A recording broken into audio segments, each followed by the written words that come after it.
Welcome to the Accessibility Online webinar series. Today's session, Section 50 Refresh, is a collaborative program between the ADA National Network and the U.S. Access Board. My name is Claudia Diaz, and I'll be assisting Erlene Tusker, your moderator today, for today's session. At this time, I want to introduce Erlene. You have the microphone.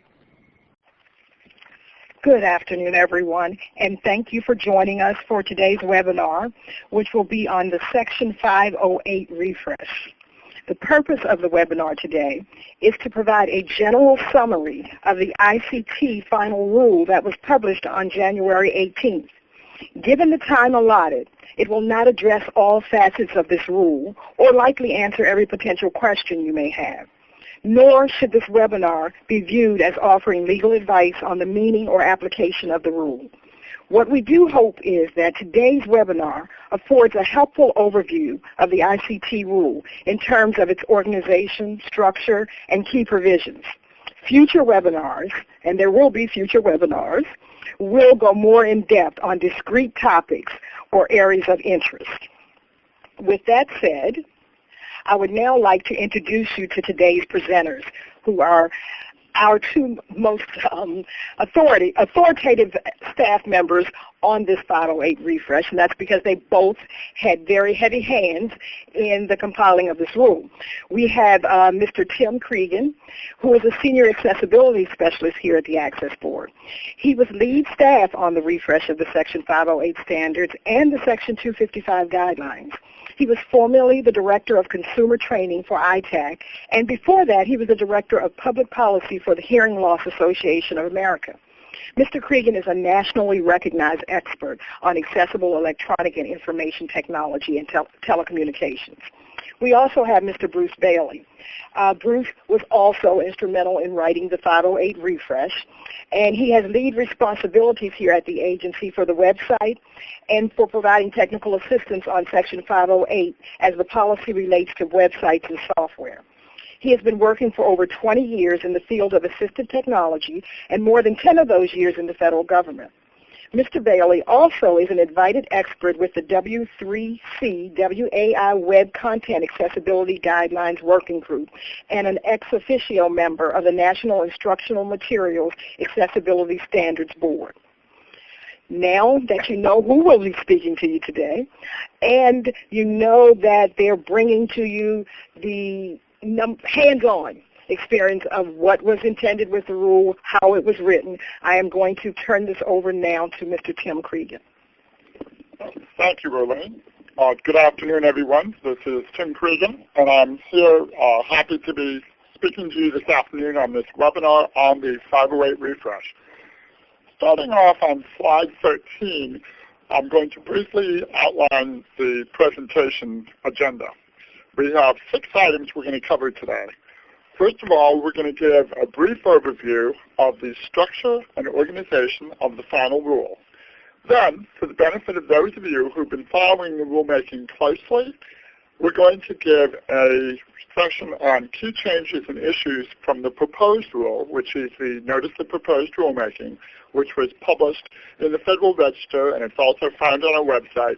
We did that in February of 2015. We'll cover some of the changes between that proposed rule and this final rule, which was published January 18th. After that, we will then address the key changes and issues between the revised Section 508 standards and the original 508 standards from 2000. After that, we'll give an overview of the standards, including some differences with the Section 255 guidelines addressing telecommunications. And then finally, we'll have some slides on resources, and we will have questions and answers. All right, having seen that, let's move on to our next slide, please, slide 14. Okay, what we have on slide 14, this is a timeline that shows what happened during the process of the ICT refresh and the related activities that took place at the Worldwide Web Consortium, otherwise known as W3C, because the activities in both of those groups, they parallel each other and they do influence the outcomes. So first of all, the Access Board in February 3rd of 1998, they published the original Telecommunications Act Accessibility Guidelines, which we refer to as the Section 255 Guidelines. Then W3C, in May of 1999, they published the final version of what they call the Web Content Accessibility Guidelines, which we know as WCAG, and that was WCAG 1.0, version 1. Then, back to the Access Board, on December 21st, 2000, the original Section 508 standards were published in the Federal Register. Those of us who are familiar with the original Section 508 standards know that there are notes in the body of the 508 standards which reference provisions in WCAG 1.0. So you can see the connection that is developing. Then back to WCAG, in January of 2001, they published the first working draft of WCAG, what would become WCAG 2.0. Back at the Access Board in July of 2006, the Access Board convened the members to an advisory committee to begin the process of updating or refreshing the Section 508 standards and the 255 guidelines. The advisory committee, known as the Telecommunications, Electronic and Information Technology Advisory Committee, or TATAC, its acronym. The TATAC was convened in July of 2006, and it composed of 41 stakeholder groups. These included members from 4 different countries, being Canada, Japan, the European Union, and Australia, as well as stakeholders from disability rights groups, standards bodies, industry, trade associations, and interested bodies, including members from academia. The TATAC met for 2 years, every other month, and they produced a very exhaustive, conclusive report of recommendations, which was published on April 3rd, 2008. And that TATAC report is found on our Access Board website. The significance of the report is that the recommendations found in that TATAC report heavily influenced all the subsequent work of the ICT refresh. So, meanwhile, back over at W3C, in December of 2008, they published the final version of WCAG 2.0. This was significant because one of the recommendations that the TATAC made to the Access Board was for us to be aware of ongoing external rulemaking. And they specifically mentioned the rulemaking for WCAG 2.0, and they strongly recommended that the board look at that final WCAG 2.0 when it was published. So that publication date of December 2008 was significant for that reason, because the board could now look at, take consideration of a final standard. In March of 2010, the board published the first draft proposed rule, which is called an Advanced Notice of Proposed Rulemaking, an ANPRM, which was the first time that the language of the advisory committee had been put into regulatory language and was published to the world for review and comment. After an extensive review and comment period, the Access Board issued a revised draft proposed rule, otherwise known as the second ANPRM, in December of 2011. Okay, while that was pending out there, on May 2012, the W3C convened what they called the WCAG to ICT Task Force. And the reason that was convened was because one of the recommendations in the second ANPRM was that the WCAG guidelines be applied not only to web content but also to non-web ICT. And so the purpose of this WCAG to ICT Task Force was to examine that recommendation in detail and see whether and how it could be supported. In October of 2012, the WCAG 2.0 itself became an international standard known as ISO, the International Standards Organization, or IEC, and the number 40500. So 40500, or 40500, became an international standard for WCAG 2.0. In September of the next year, September 2013, the WCAG to ICT issued their guidance on applying WCAG 2.0 to non-web information and communications technologies. So the committee had reviewed the recommendation in the second ANPRM, and they had concluded that this was feasible and something that was possible to do. Back to the board. So the board, in February of 2015, issued the proposed rule, or the NPRM, which I mentioned a few minutes ago during my opening remarks. So the proposed rule, the NPRM, was published in the Federal Register. There was a public comment period and 3 public hearings held on the rule. After we have reviewed all the proposed comments, the rule was then submitted to the Office of Management and Budget. After internal review and approval by the Access Board, the final draft was sent to the Office of Management and Budget. They reviewed it. It was extensively vetted within the government, and then the rule was approved, and then the final rule was published in the Federal Register on January 18th, 2017. So that's where we are now. Okay, moving on to the next slide, slide 15.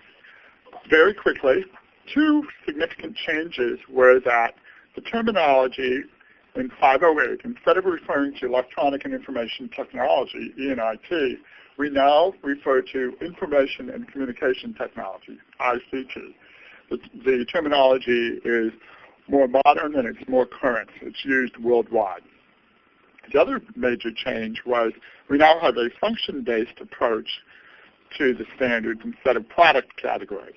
So you may recall that in the original 508 standards and 255 guidelines, we referred to product names such as telecommunications products. Instead, in this final rule, what we do is we refer to the function. What does the product or the ICT, what does it do? So instead of a telecommunications product, it is a 2-way voice communication. Similarly, what we used to refer to as self-contained closed product, we talk about as ICT with closed functionality. Okay, moving on to our next slide, slide 15. So you can see that there's been many changes in the past 17 years, 2000 to 2017. We have now incorporated extensive use of voluntary consensus standards incorporated by reference, what we refer to as IVR, in the final rule, and we'll talk about that in a moment. And then we now have scoping sections which impact the application of the technical sections. And now, to further talk about our next stage of the proceeding, I'd like to pass this over to my colleague, Bruce Bailey. Bruce? Thank you, Tim. Slide 17, we're on. I'll be talking about the final rule structure and organization, kind of the, what your first impressions kind of might be. I know I only started reading rules in the Federal Register myself when the first 508 standard came out, and so I was shocked by the fact that the rules, you may start at the end of those things because that's where the rule text is, and then you've got the long preamble, which does in fact answer many of your questions. It is about twice as long as compared to the 2000 508 standards. That's fine. Technology's new. We've got more stuff in there. And then you might also, the other first impression you might notice is that we don't have the same kind of outline style that you have with other rules that are published in the Federal Register, other things that follow what's called the CFR, the Code of Federal Regulations. Slide 18, please. While all that is very purposeful, our final rule structure and organization draws on our rather extensive and significant rulemaking experience, having to serve 2 different statutes, namely the Americans with Disability Act and the Architectural Barriers Act, with both accessibility guidelines and accessibility standards. So we know we have our experience to know how to address 2 statutes with 1 set of rules, and so that's what we've done here. And our formatting, we more so perhaps in some other agencies, we are very much steeped in other industry consensus documents, and our formatting is similar to those industry kinds of standards. And if you have been following the rulemaking process for 508, there's no surprise there because the structure and organization is the same as what it was in the proposed rule and even in the advanced notice of proposed rulemaking. Slide 18, next slide, slide 19, please. So just to kind of give you the big overview, the section titles use whole numbers. That's how So our organizational mechanism, there's chapters and then these major sections within each chapter. Each section will have one or more subsections.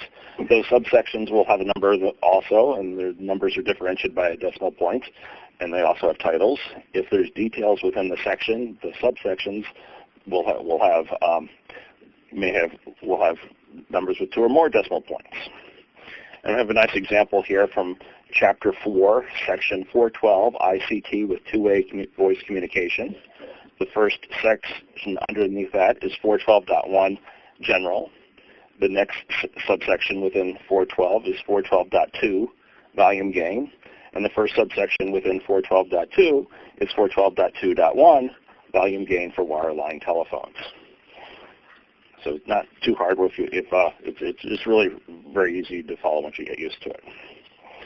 So giving a kind of, I talked about we're addressing 2 rules with 2 statutes with 1 set of rules. Moving on to slide 20. A graphic illustration of that, of 2 intersecting ovals. The left oval is labeled Section 508 Application Scoping Chapters E1, E2. The second oval is labeled Section Appendix B, Section 255 Application Scoping Chapters 1 and Chapters 2, C1 and C2 rather.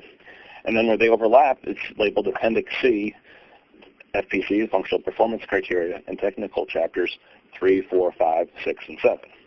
So the final rule is comprised of both the preamble, of course, but both the revised 508 standards and the revised 255 guidelines. When they're published in the Code of Federal Regulations, which we expect to be in July, they will both appear as appendices to 36 CFR Part 1194. So let's lay this out a little bit more linearly on slide 21, please. So your Appendix A, the whole section will be labeled as Information and Communication Technology Standards and Guidelines, 36 CFR Part 1194.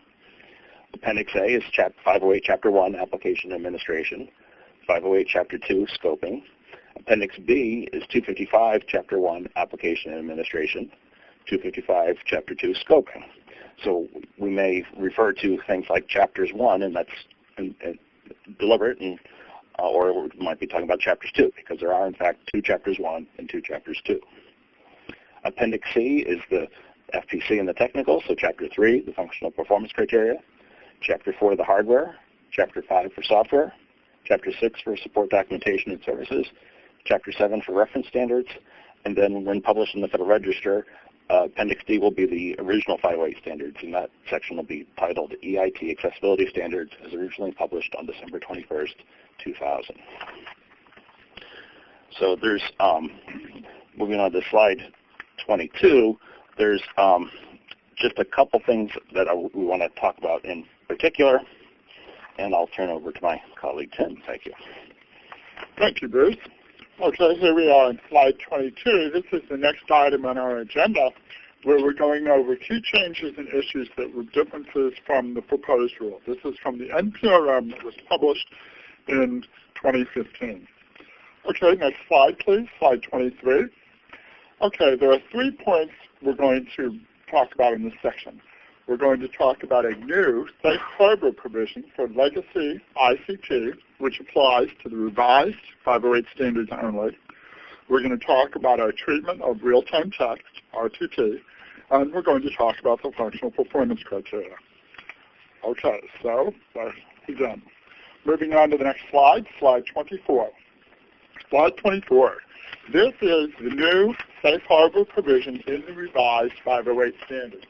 And this is found at E, E being the prefix for the 508 application and scoping chapters. In this case, it's E202.2.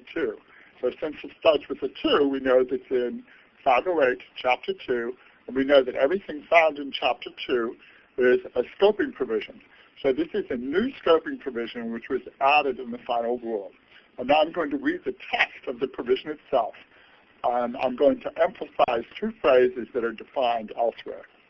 So it reads, any component or portion of existing ICT that complies with an earlier standard issued pursuant to Section 508 of the Rehabilitation Act of 1973, as amended, and that has not been altered on or after January 18, 2018, shall not be required to be modified to conform to the revised 508 standards. Now, I would like to note that the phrase existing ICT and alteration, we are considering those as defined terms, and they are defined in the 508 Definitions Administration Chapter E, 103.4.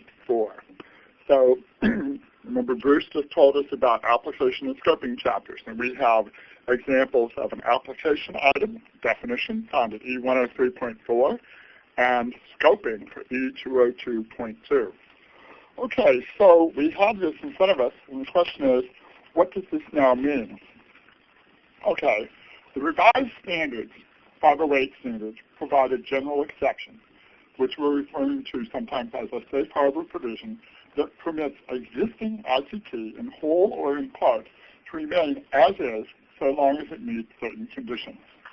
Under E202.2, unaltered existing ICT, including electronic content, that complies with the original 508 standards does not have, that has not been modified or upgraded to, does not need to be modified or upgraded to conform to the revised standards, as long as it complies with the original 508 standards.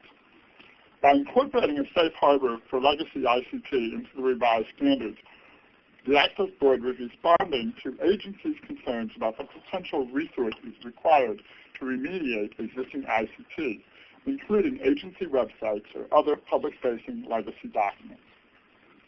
It is also important to note that the safe harbor provision applies on an element-by-element basis, in that each component or portion of existing ICT is evaluated separately.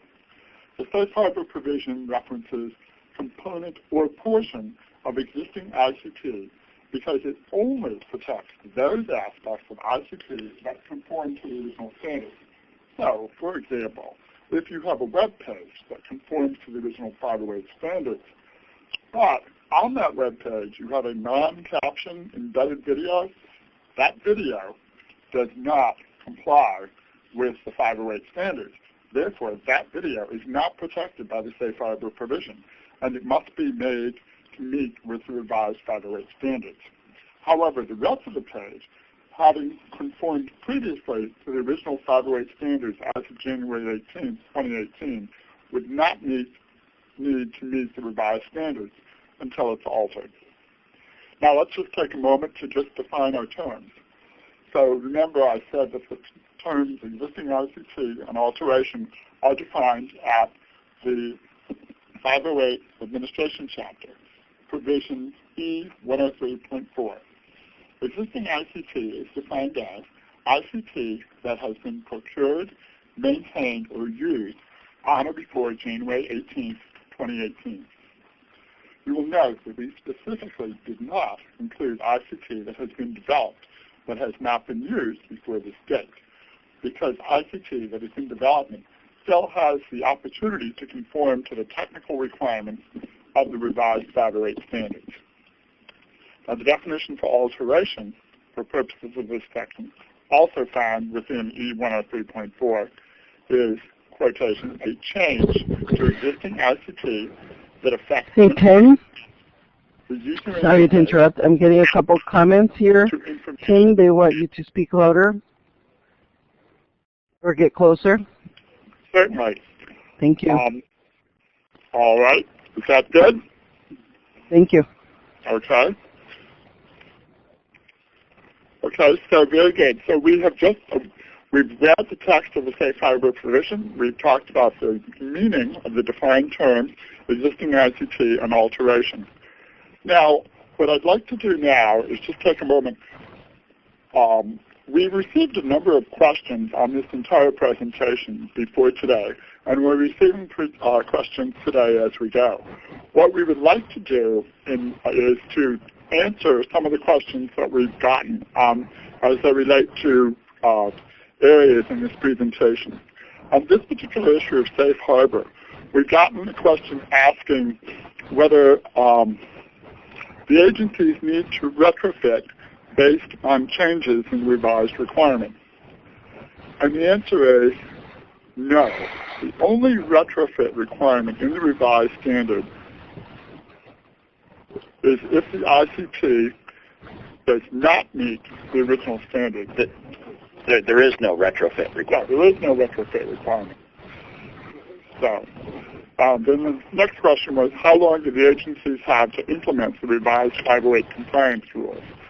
And in the preamble to the final rule, it states that compliance with the revised standards is not required until 1 year after the publication, which is January 18, 2018. Okay? Then we have a question here asking about further clarification or guidance on this issue. In general, since the rule was just published January 18th, we're still in the process of developing technical assistance. And technical assistance will be provided in a variety of forms, including on the General Services Administration and Access Board websites, in face-to-face training, and in technical assistance by phone or email. We anticipate that providing guidance regarding the safe harbor will be part of that effect. So, all right. So now let's move on to the next item of presentation, slide number 25. All right, we have the provision for real-time text, RTT. In the final rule, real-time text is found at 412.5, and it is reserved, meaning that we are deferring to an ongoing FCC rulemaking on real-time text. The reason for this is on December 16th, 2016, the FCC issued a report and order, petition for rulemaking to update the Commission's rules for access to support the transition from TTY to real-time text technology, and a petition for waiver of rules regarding support of TTY technology. Now, let's take a look at the next slide, which will tell us what some of those provisions are for that report and order. Next slide, please. Slide 26. Okay. The FCC real-time text report and order addresses, there's 4 items we want to emphasize today. First of all, it talks about the transition from TTY technology to real-time text technology, and it permits simultaneous voice and text on the same call using the same device. Secondly, that interoperability is achieved between systems by adhering to RFC 4103 as a safe harbor standard. Third, backwards compatibility with TTYs will be supported for a specified period. And finally, support for real-time text transmissions to 911 call centers and telecommunications relay centers will be provided. So those are 4 important aspects of the report and order that we wish to emphasize today. Moving on to the next slide, slide 27. It's important for our purposes to remember that the requirements for TTYs and real-time text are in transition. The Access Board is continuing to monitor these proceedings, and we will update the 508 standards and 255 guidelines as appropriate in a future rulemaking.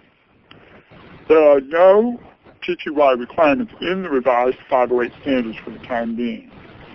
So TTY compatibility is still required under the current 255 requirements as enforced by the FCC.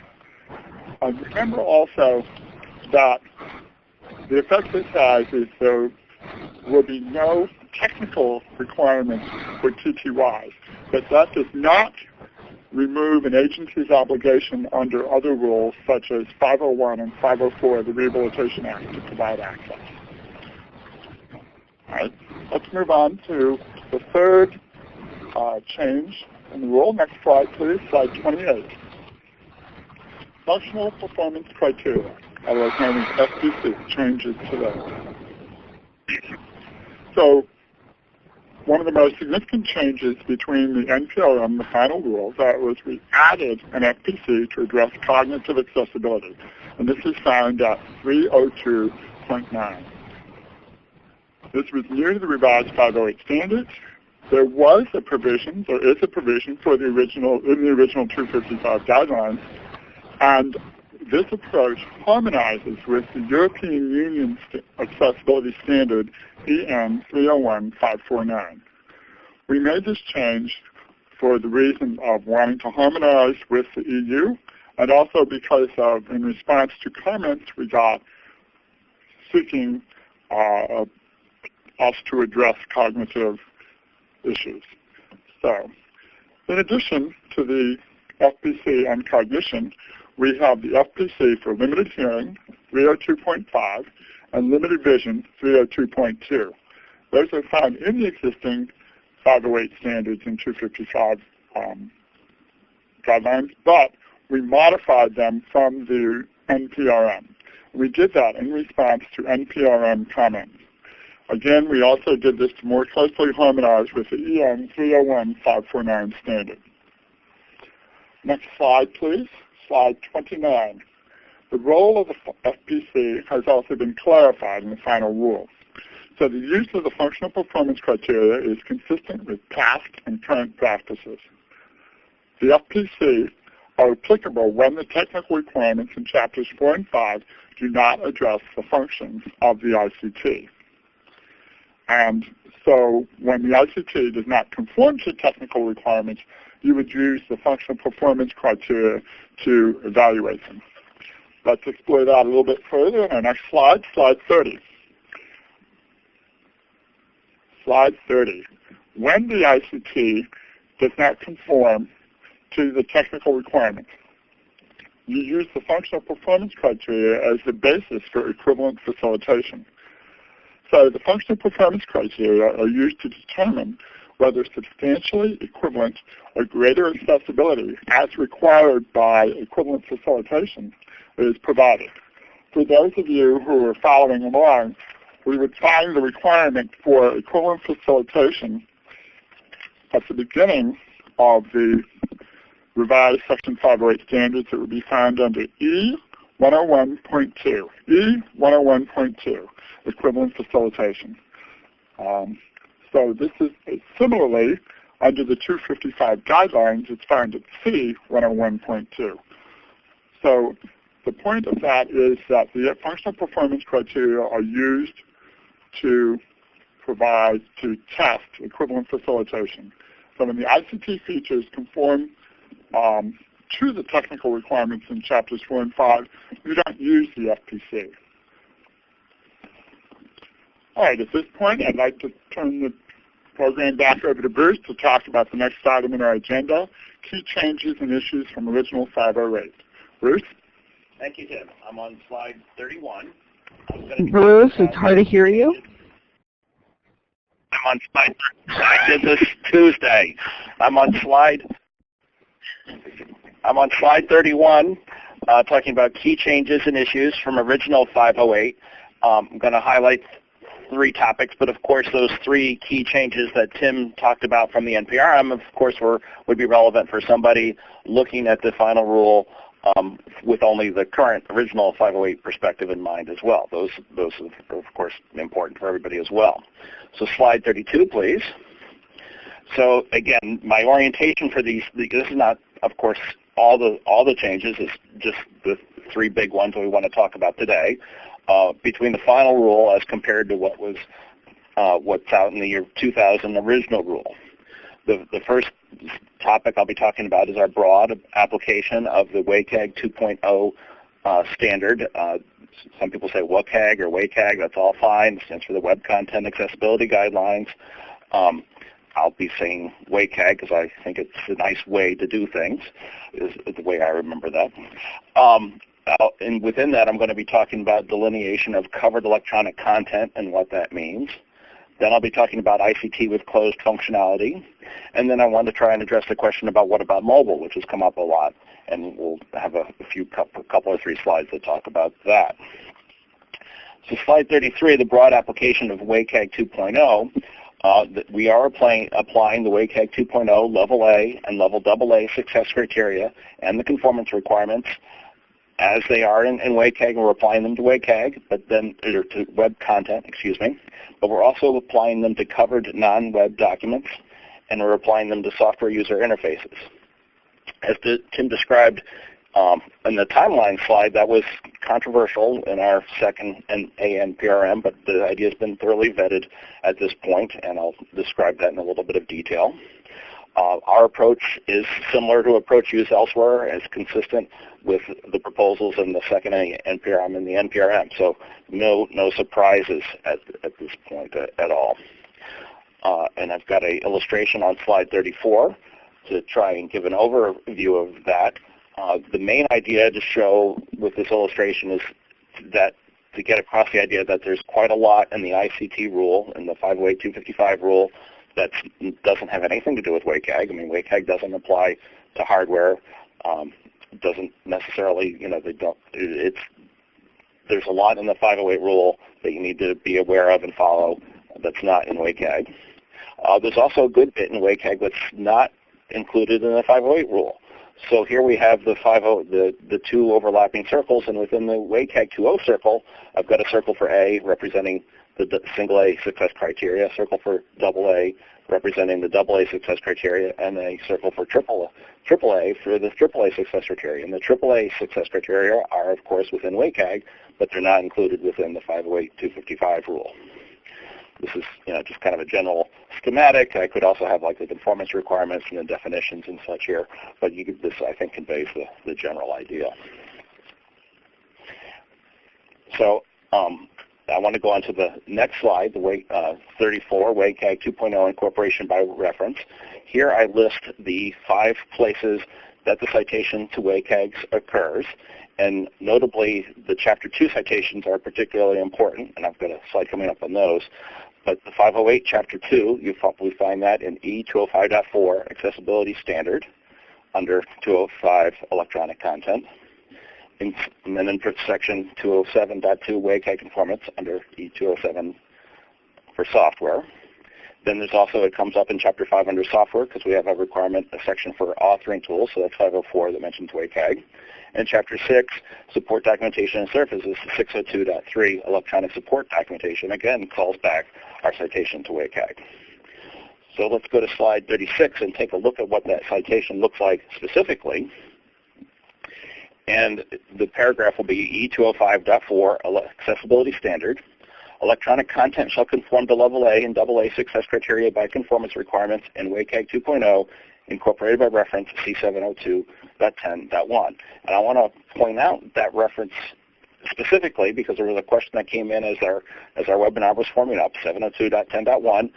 If you take a look at that, the question was, well, I hear that WCAG 2.0 is being updated to 2.1, so will that be incorporated automatically? What if there's, what if there's a new dated version of WCAG 2.0? What if there's a WCAG 3.0?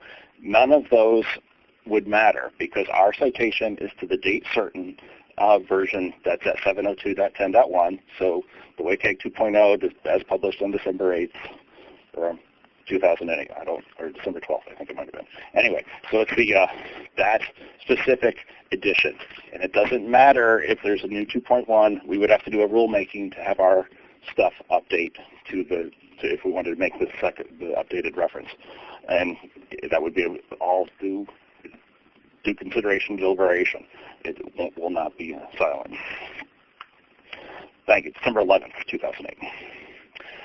Under 205.4, there's a good bit more to that because one of the comments that we got was with the proposed rule is that we needed to be more explicit with how to apply WCAG, which is, after all, was designed with or written with web content in mind. How do we apply that to non-web documents? And it's also been very controversial about there's 4 of the success criteria talk about navigation elements and things that are specific to web pages that are within a set of web pages. So for our non-web content, for our non-web documents, and for software, we exclude those 4 success criteria that caused so much controversy. And then E205.4.1 details the word substitution necessary to clearly apply WCAG 2.0 to non-web documents. It's a bit lengthy, but it's purely a mechanical exercise of doing the word substitution. Going on to slide 37. Again, this is where the second detailed citation is to WCAG under 508.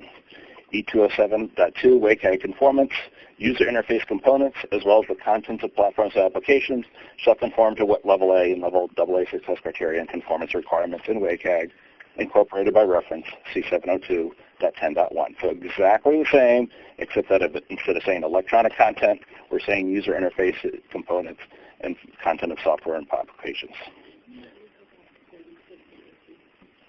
Oh, and I forgot to neglected to answer some of the questions we got about that, so let's go back to 36 if we could for a minute. Thank you. So one of the questions we got in advance was about in the NPRM. There was a lot of discussion about current 508 has some provisions that are specific to technologies, 1194, 22D, L, and M, specifically to style sheets and scripting and applets.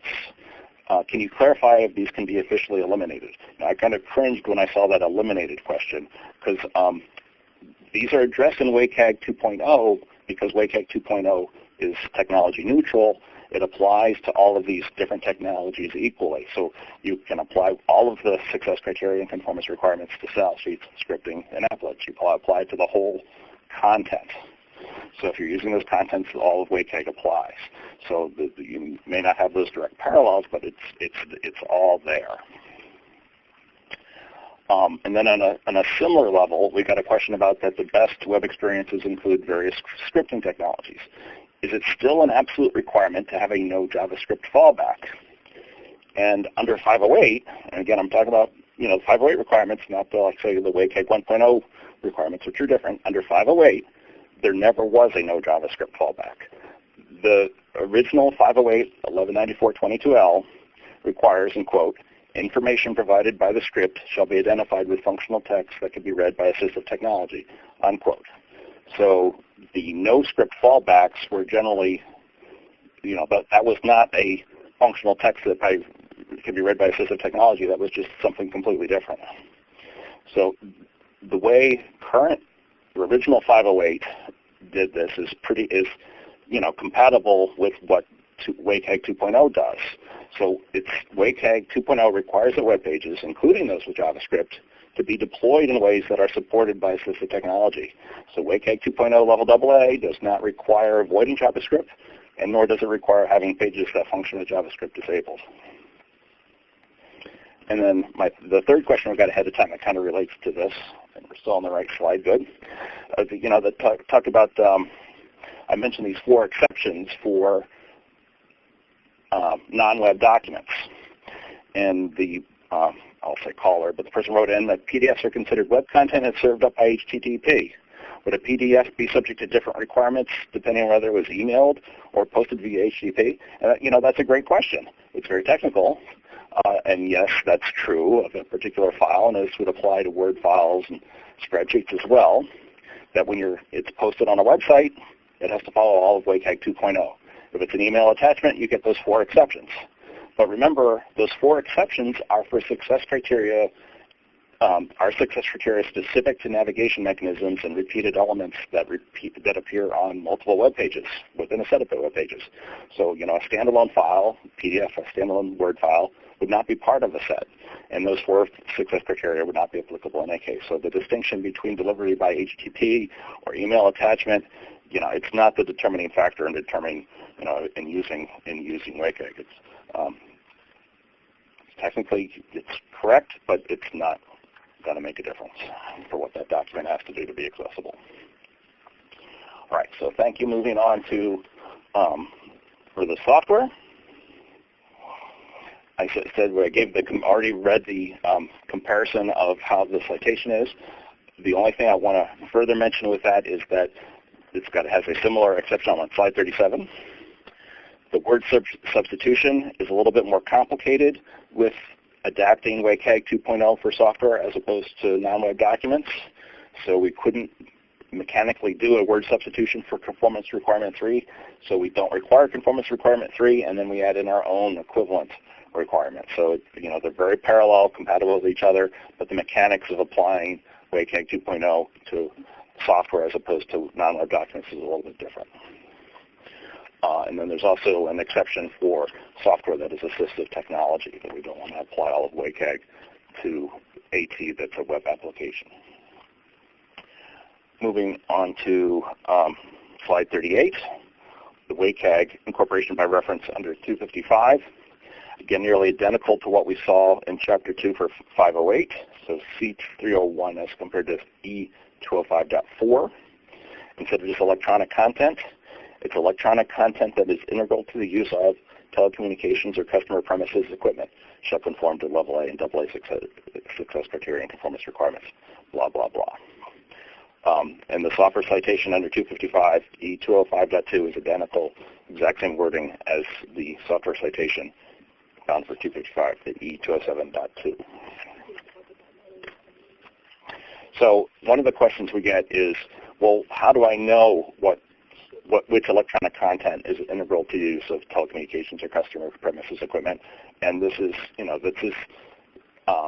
something that is, we don't try to draw bright lines, but so I'm only going to give you a couple of clear examples. So like, the software to dial your phone is clearly integral to the use of the telecommunications or customer premises equipment. Likewise, that contact directory where you store all your names and contact and information for using the phone, it'd be hard to argue that that's not integral. So that is certainly covered. But just because you get a piece of software, an app, from with your telephone doesn't necessarily mean that it's software that's integral to the use of the telecommunications or customer premises equipment. So the clear example on the other line is, what if your phone comes bundled with games? Well, it's just because you got them from your provider, it's hard to argue that those are integral. So probably those would not be covered. But we'll have to leave it up to the FCC to some of the hard, bright lines between some of those things. So moving on to slide 39, please. One of the other important things that we've wrestled with in the rulemaking process is the delineation of covered electronic content, and I'm back to talking about only the revised 508 standards. 255 doesn't have to make this kind of delineation. First off, we're talking about E205.2 public-facing content, so any electronic content that is public-facing shall conform. So that's consistent with the current original 508, and everyone is comfortable with that. The one that's a little bit more detailed is the E205.3 agency official communication. So this is content that is not public-facing, and it's agency official communication in 9 categories, which I'll go over. And then there's an exception for NARA records. That's the National Archive Records Administration. When federal agencies turn over their official agency records, NARA reasonably so, didn't think they should have to fall to them to have to make them accessible as they get them, so they are not required to do so. So what do we mean by agency official communication? Chapter 4, or slide 40, please. And we have 9 categories. These are not specifically tied to government forms or anything. These are topics, if you will. These are categories of information, general category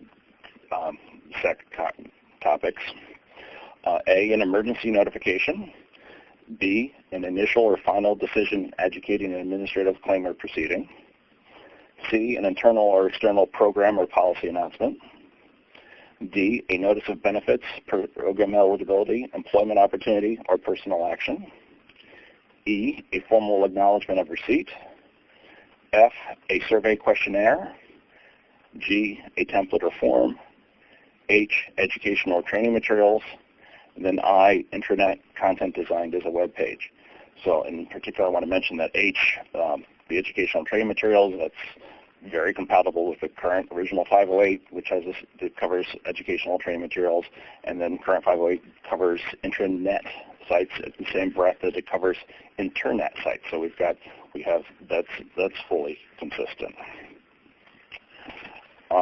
So we've got some questions on these areas, correct? Yes.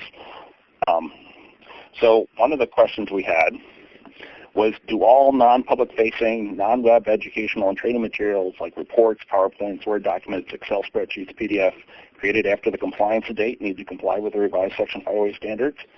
And the answer is yes, because the question specifically said non-web education and training materials. So non-web education and training materials is one of those covered contents, or one of those categories. If you just said reports, PowerPoints, Word documents, Excel, my answer would be different. We didn't want to cover everything all the time. That would be nice, but that was too aspirational, not practical. It would impact the cost. It's not even technically feasible. So we did the 9 categories that are important to do and required to do all the times. And the nice thing about those, I'll point out with those categories, is they're really kind of at the, some of them are at the stage gate system. So it's only the initial or final decision adjudicating administrative claim or proceeding. Because if at that point, after the initial claim or proceeding, somebody could identify as saying, hey, I'm going to need these things in an alternative format throughout. And so, of course, 501, 504 would apply as well. So this question about non-public facing, non-web education and training materials, they're education and training materials, they can be in any form, they're covered. And we also got a question about, I make a video conference call using a service like Adobe Connect or Cisco WebEx for a meeting. Are those required to be captioned during the live call? And a private meeting using web technologies is not covered by the revised standards unless it's in one of those 9 categories. So it's, if you're meeting with your boss, you don't need an accommodation. It's not required to be captioned. That's very similar to what happens, with a telephone call. So under both and then we also had a follow-up question in that, would we still be compliant if instead a captioned recording of the session is posted? Well, not if the session is one of those 9 categories, but because under both the original and the revised standards, it's required for the web platforms to support the inclusion of live captioning. And we're in a good time because both Adobe Connect and WebEx and many other, well, I don't know if it's many, but other video communication solutions provide the feature to include captioning. When and if the video call is recorded, and if it's in one of those 9 categories, including that rather broad one, Internet content designed as a web page, it's in one of those 9 categories, then when the agency would be in compliance by adding captioning as the session is posted. And then anytime I get a question about video calls or video webinars, I'd like to point out that providing a transcript is not an alternative to captioning. And that's true for under the original current 508 and under the revised 508 standards. You cannot just do a transcript. You have to have captioning.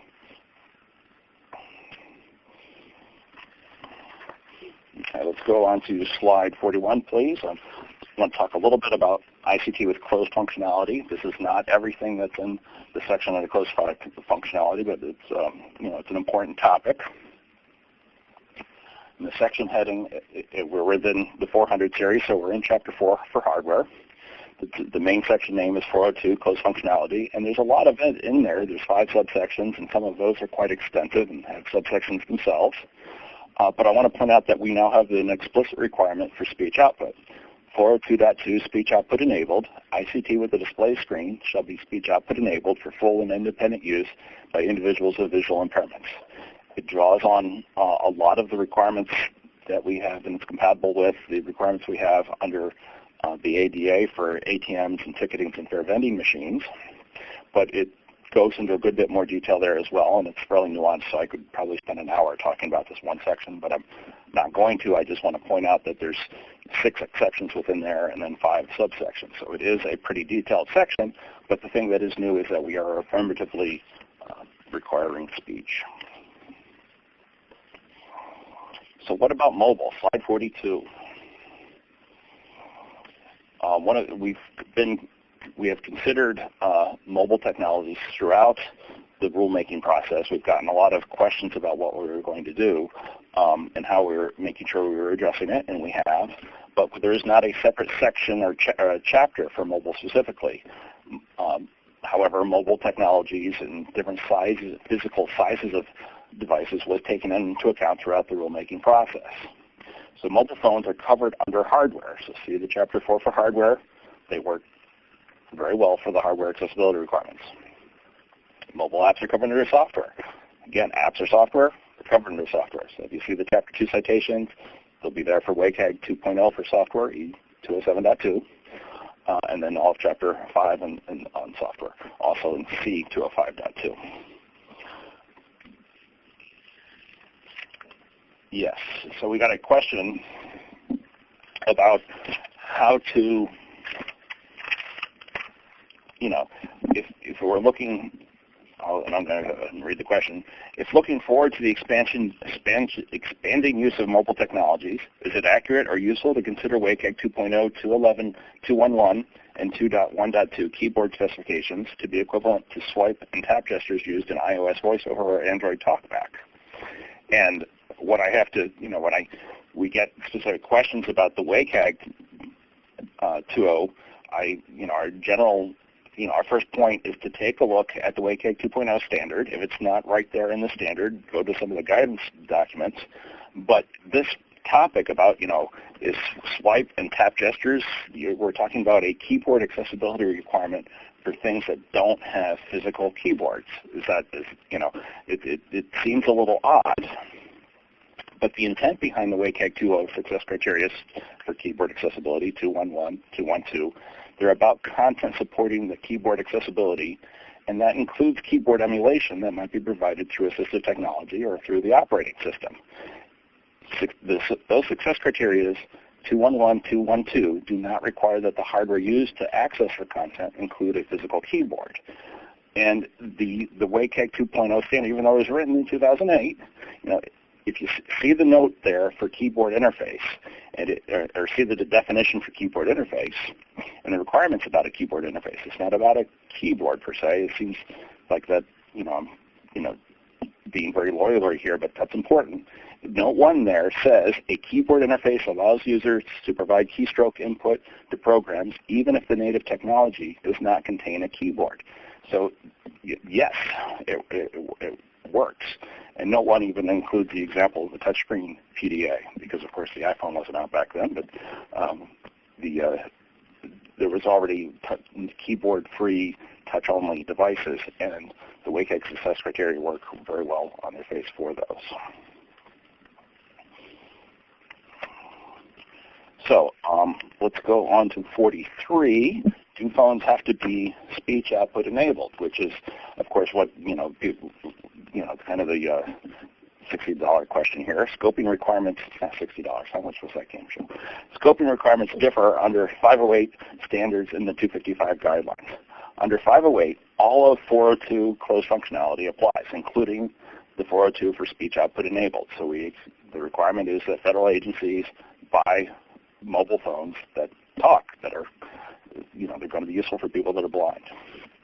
Under 255, there's exceptions. So we're not expecting that every phone that's covered by 255, which is every phone, we don't expect every phone to be to have the speech output enabled. And if you see the C, so you would go to the Chapter 2 section, C205 hardware, and 402 is listed as one of those exceptions.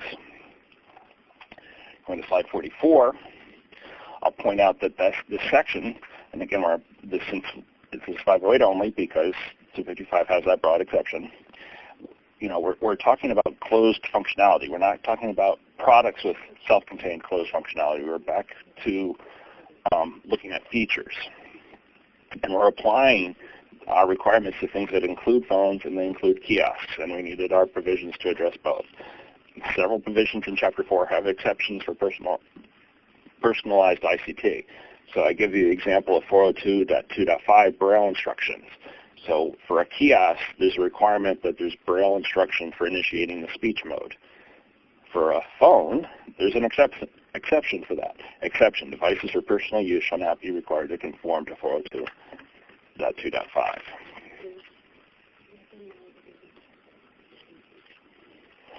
And I've got a typo on it. Are we back to 43? There's a typo here.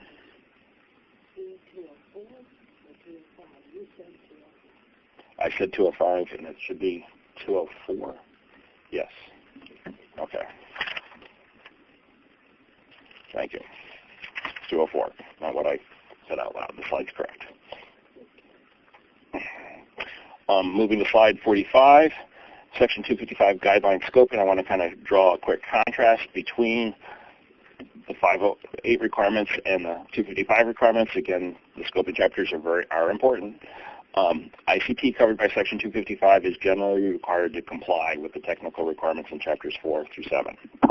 But under 255 and 255 only, there are hardware exceptions for the closed functionality, the 402. There's also an exception for tactile orientation of tickets and fare cards, since you're not going to find phones that do that, 407.7. Your phones are also not going to be subject to reach, height, and depth. That's 407.8 because, hey, they're very portable. And likewise, they're not going to be covered by the display screen visible from a seated height, 408. And then finally, because it's also a little bit difficult for phones to do this, we also don't exempt them from 415, which is the user controls for captions and audio descriptions. And I've gotten to all of my pre-advanced questions on my section, so with that, I will turn it over back to Tim. Thank you. Okay, thank you, Bruce. Well, that was certainly very detailed. And now we're on the last bullet for our overview for today. In this last section, we're going to do an overview of the entire Section 508 standards. And the purpose of this overview, again, is to be fairly high level because, especially for those of you who are coming to this for the first time, we want to just go over the structure, the way the chapters are set up, and so you get an idea of the overview of how all the provisions are laid out. So if we move on to the next slide, please, slide 47. Okay, slide 47 is a very high-level overview of the 508 standards. This is what we call the new rule. We refer to it as the revised Section 508 standards. You will see that there are 7 chapters. The 7 chapters are, Chapter 1 is Application and Scoping, which tells you the definitions for 508, how it's administered, how it applies. Chapter 2 is the scoping provisions. You would always read chapters 1 and 2 when you're coming to Section 508 because you would want to know, I have something. I want to know, first of all, does it meet the definition of ICT? Well, the definition of ICT would be found in Chapter 1. Then once I determine that it's ICT, I go to Chapter 2 and say, okay, let's say this is hardware. Okay, so what are the hardware features of this ICT? Once I've looked at my Chapter 2 scoping, I would go to my technical chapters and my functional performance criteria chapters, so chapters 3 through 7. Chapter 3, I'd look at my functional performance criteria if I need to. Let's say I jump straight to Chapter 4, hardware, and I evaluate the hardware features of my ICT. Similarly, under Chapter 5, I would see the software features of my ICT. On Chapter 6, I would see how to handle support documentation and services. Everything relates back to the original chapters 1 and 2, and then you look at your technical provisions or your functional performance criteria. If you find you're in a situation where your ICT doesn't seem to meet any of the technical provisions, you're going to be facing a situation where you're going to say, I need to evaluate this under equivalent facilitation. Therefore, I'm going to Chapter 3 and use my functional performance criteria to do that. And then finally, Chapter 7 contains the reference standards, a list of all of them, as well as where to find them, where to find copies of those standards. Okay, that's a very high-level overview. Let's go a little bit down into some detail. Next slide, please, slide 48. Slide 48, the Section 508 requirements for Chapters 1 and 2. But what we're going to do now over the next several slides is we're going to go through each of the chapters, and we're going to give you the number and the name for each of the major sections in that chapter. And the purpose of this is to introduce you to it and also make you feel comfortable with the organization and structure of the rule. As Bruce said, this structure and organization is very similar to other rules that the Access Board has prepared. For example, the Americans with Disabilities Act and the Architectural Barriers Act have a very similar structure in which you have separate chapters 1 and 2, application and scoping, and then you have common technical chapters.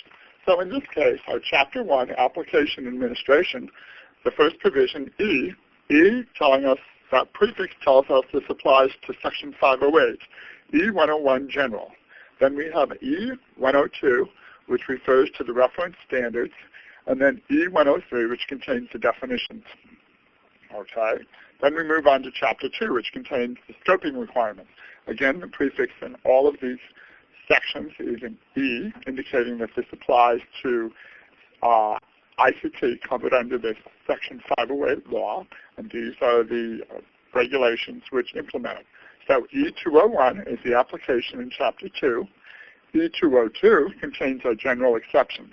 Most of the general exceptions are statutory, and they will be familiar to you who are familiar with the existing 508.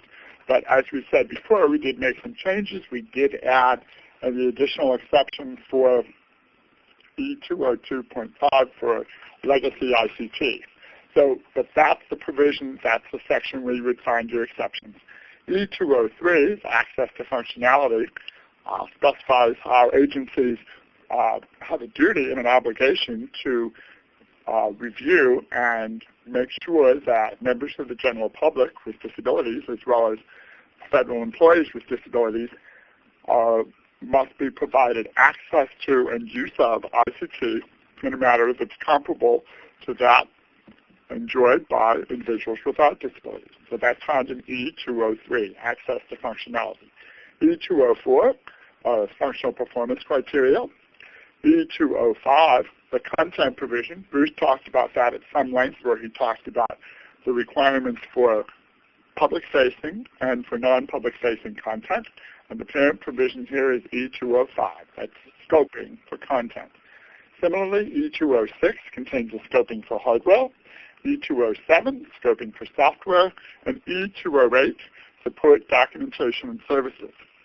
Now, before the webinar came in today, one of the questions we got in advance asked, will agencies still have the flexibility to determine how their individual agency will implement and assess for conformance against the new Section 508 standards?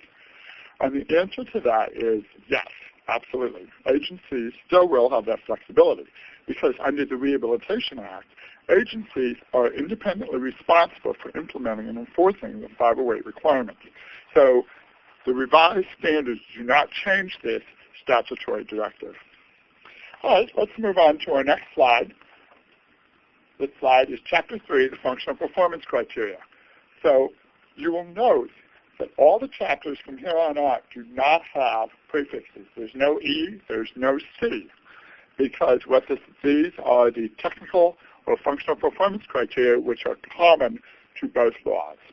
So first provision is E301 General.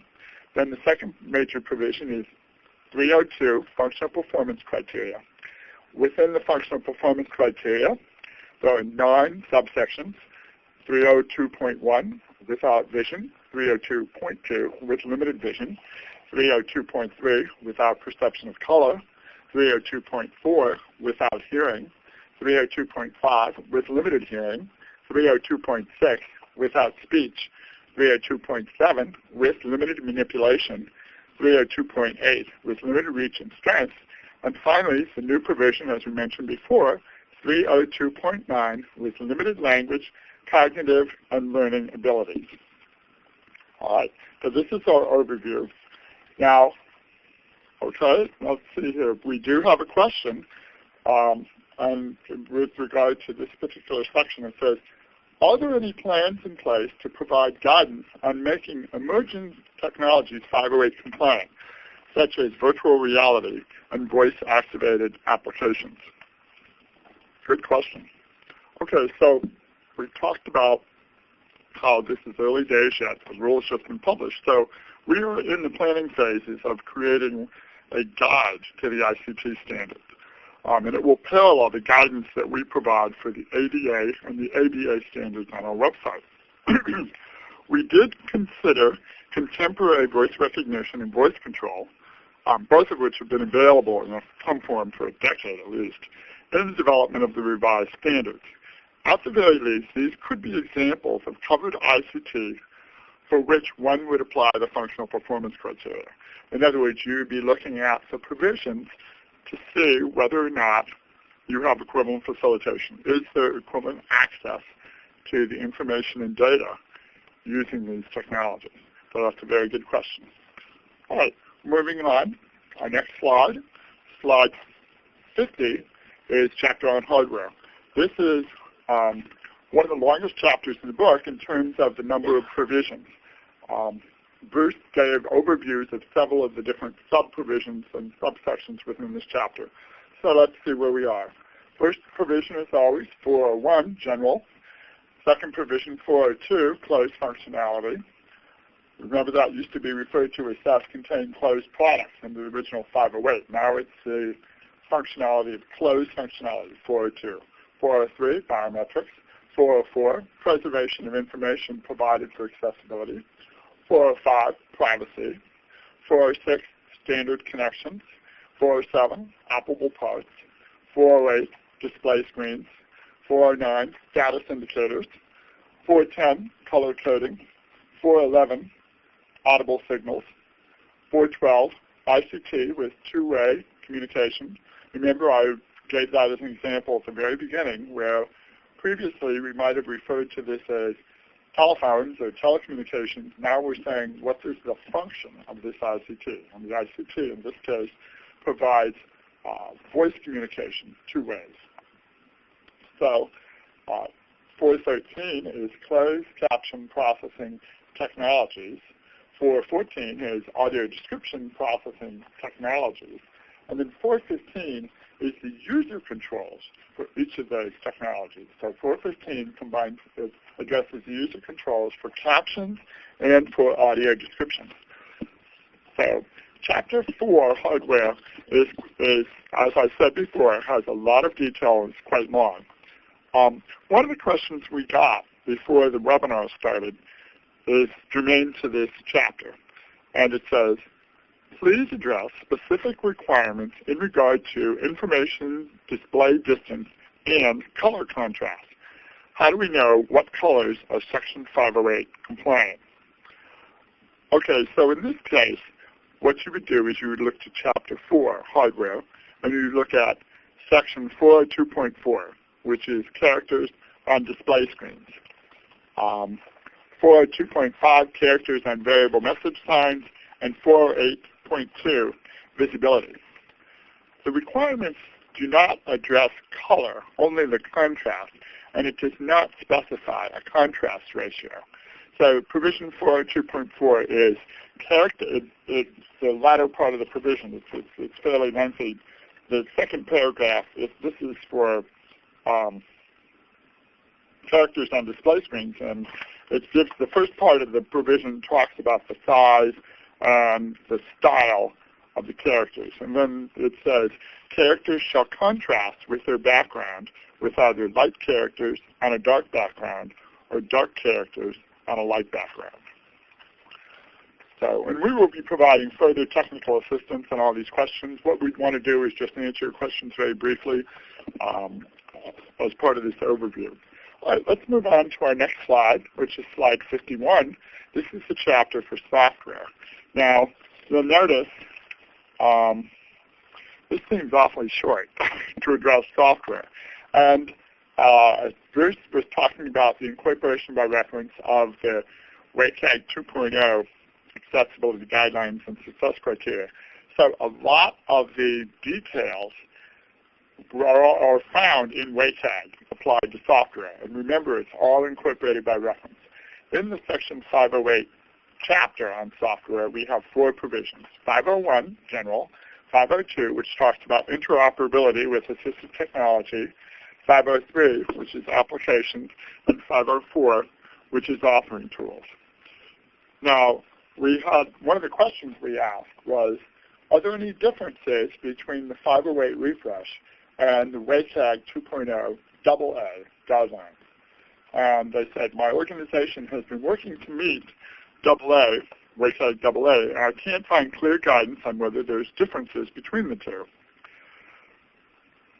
So, first of all, the requirements for web content under the revised 508 standards and the WCAG 2 level AA success criteria are nearly identical. One difference is that the revised 508 standards have additional requirements for web applications that are authoring tools. So in this case, you would look to Chapter 5 for software, and you would look at the parent provision 504. And Section 504 addresses authoring tools.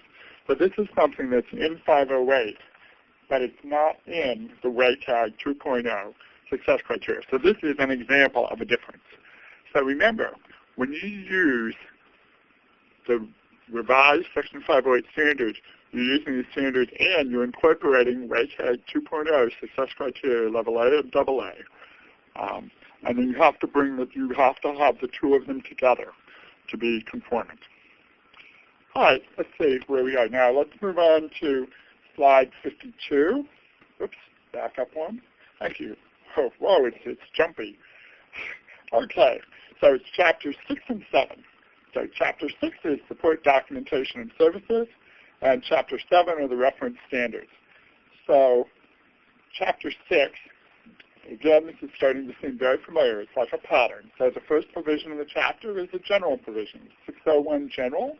602 addresses support documentation, and 603 addresses support services.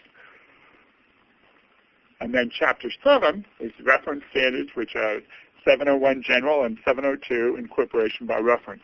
Remember, the 702 contains the 10 standards that we are incorporating by reference, and it also indicates which provisions they apply to as well as where they can be found. All right.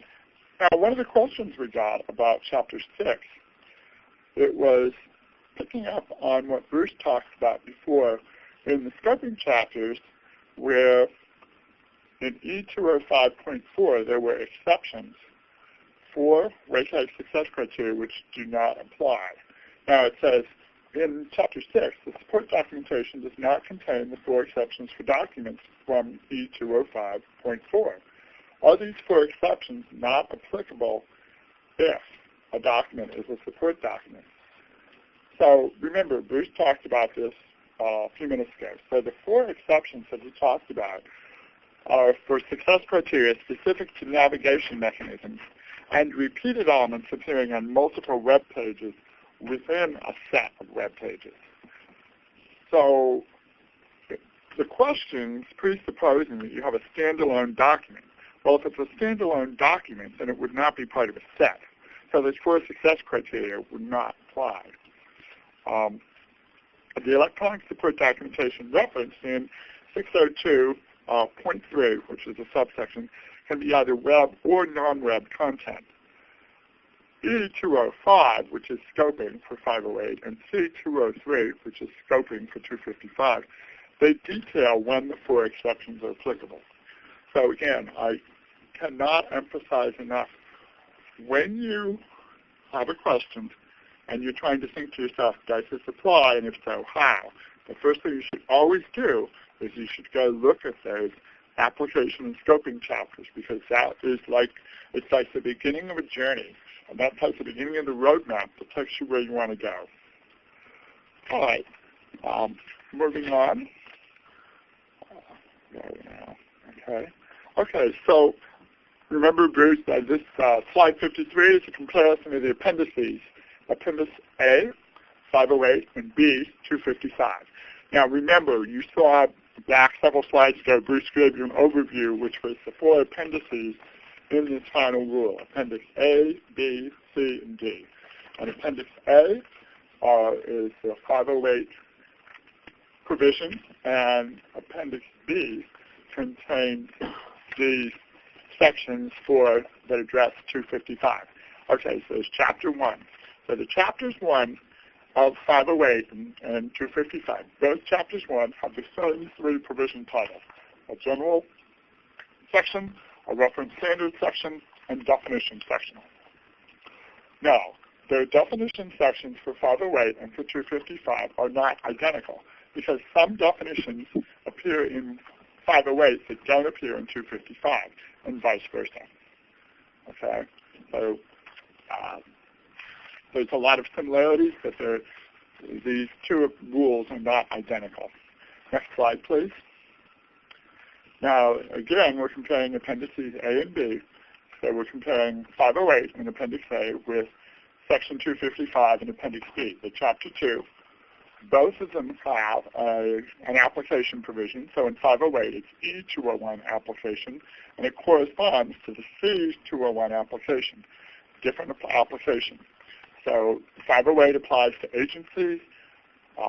Section 255 applies to manufacturers of telecommunications equipment. So, but the structure is similar, 201 to 201. So E201, C201. What's different is Section 508 has a section for general exceptions, E202, and access to functionality, E203. Where Chapter 2, so Section 255, Chapter 2 does not have these sections because the Section 255 law is different from the 508 law. They're not the same law, and so these implementing regulations reflect that difference. Finally, E204 through E208 in 508 corresponds to C202 through C206. And just as a quick reminder, provisions E202 through E208 are, well, there's electronic content, there's hardware, software, support documentation, and services. And C203, for example, is electronic content, C204 is hardware, C205 is software. So, there again, parallel and a lot of similarities. It's not exactly the same, but it's very close. All right, moving on to the next slide. At this point, I would like to turn it over to our moderator, Arlene. Arlene? Yes, thank you, everyone. And what we're going to do, I'm going to go over briefly some resources for additional information because we have received so many questions that we don't have a lot of time left, so I'm not going to put too much detail into these resources. I'm sure most of you are aware, one of the biggest resources is our Section 508 Best Practices webinar series. That was the one that took place on Tuesday where we covered the exact same information. The next one will be March 28th. Here we also have that you could get onto the Access Board's website or the w3.org website for additional references, as well as I just mentioned, the 508 practice webinars. I was a little ahead of myself. But again, the next one will be March 28th. And we have GSA has website, ada.gov, and the CIO.gov. These are all places that you would be able to get additional information on the 508 refresh. Okay. Now with questions, as I said, we have received a lot of questions today. We received a record amount of questions prior to, because for these webinars, as you're aware, we accept advanced questions, and our presenters did their best to incorporate those answers for those that were relevant to slides that they had as the presentation went along. Now what I will try to do is get you some answers to some of the remaining questions in the next 9 minutes that we have. And here's a question for you, Tim. Are all businesses required to make all public-facing Internet websites, mobile apps, and et cetera, accessible to consumers with disabilities? And when we say all businesses, we're including non-government. If yes, will the business be fined if they are non-compliant? Thank you, Elaine. Great question. This goes back to something we've been saying all along. If we go to Chapter 1, 508, and look at the application provisions, we would see that Section 508 only applies to federal agencies. So in this case, so for guidance on businesses, we're talking private sector, so it's non-government. So what you would do is you would look to the Americans with Disabilities Act, which is enforced by the U.S. Department of Justice. So for guidance on your obligations under the Americans with Disabilities Act, you should consult the Department of Justice webpage on the ADA, which is found at www.ada.gov. They also have an 800 line, 1-800-514-0301. Okay. Here we go. Another question for you, Tim. This person says that they work for a university that receives federal funding, and they have been striving to meet WCAG 2.0 AA requirements for some time. Since the 508 refresh brings 508 up to WCAG 2.0 AA, will they still want to strive for WCAG instead of 508, or will everyone just follow the 508 standards? Okay, thank you, Elaine. Again, start off with your scoping chapter. Look at Chapter 1, and Section 508 only applies to federal agencies. So if you're a recipient of federal financial assistance, what you need to do is consult with your funding agency. You need to ask them what the requirements are. Oftentimes, if there could be guidance in some of the regulations that they issue, or contact the agency directly for guidance on complying with the applicable regulations. So 508, again, only on its face, 508 only applies to federal agencies. If you're a recipient of federal funds from an agency, you need to check with that agency as to their requirements. Okay, thank you, Tim. I'm going to throw another one your way. Do we have a recommendation for product vendors on how they should best strive to support the new standards across agencies? For example, assess their product using DHS's or SSA's harmonized testing process for Section 508 compliance, baseline test for software and web accessibility, version 2.0.1, which is dated October 16th. That's available at DHS's website with their publications. Okay, Elaine, this is a good question. What you're talking about now is we've been talking about the technical and functional requirements for the revised Section 508 standard. This question is asking about implementation. So, first of all, we do not, the U.S. Access Board does not endorse commercial products or services. Naturally, we encourage the product vendors to ensure that their products conform to the revised 508 standards, and we're happy to provide technical assistance to them on request. So, assessing products using the DHS SSA harmonized testing process is certainly a best practice. That testing process already incorporates the requirements from WCAG level AA. So yes, that would be a good practice for them to follow. Okay, we're going to give Tim a little break here, and I'm going to throw one your way, Bruce. Are there any stated or implied baseline or cross-browser testing requirements in the ICT refresh? So the revised 508 standards do not contain testing requirements. Now, we have incorporated by reference the WCAG conformance requirements, and there's WCAG conformance requirement 4 that only accessibility-supported ways of using technologies, which requires making informed choices regarding the features available in browsers and assistive technology. So I would encourage people with the question about baseline to take a look at the WCAG understanding conformance materials in there. And I've got a little bit of a citation about understanding accessibility support in there that notes that when you're doing that accessibility support can vary by your environment. So for an agency, would only need to support those specific user agents and assistive technologies that are deployed at an agency. The public support, of course, has to be a little bit more broad. Okay, thank you, Bruce. We seem to have time for one more question, and I'm going to throw that your way also, Bruce. And that question is, when will education and training live streaming events, for example, using Blackboard, need to have CART communication access real-time transcription? I loved it when I saw this question come in because it said, when will education and training and live streaming events need to be captioned? Well, they already are required to be captioned. Education and live streaming events are covered by the original 508 standards. If you go back and see 1194.22b and 24c, I'm going to, in the shortness of time, I'm going to mention that 24c says all training shall be opened or closed captioned.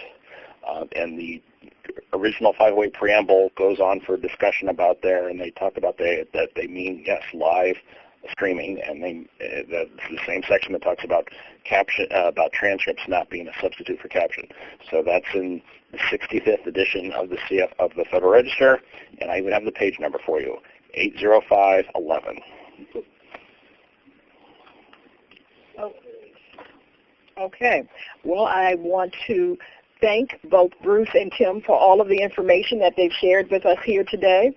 And I'm sorry, I'm getting a little tricky. And I do realize we had lots of questions, and as I said, we had a record number prior to the webinar, so we do realize that there were a lot of additional questions in the chat box that we did not get a chance to address, but feel free to still forward those questions to us at 508@access-board.gov, and you will get responses to your questions.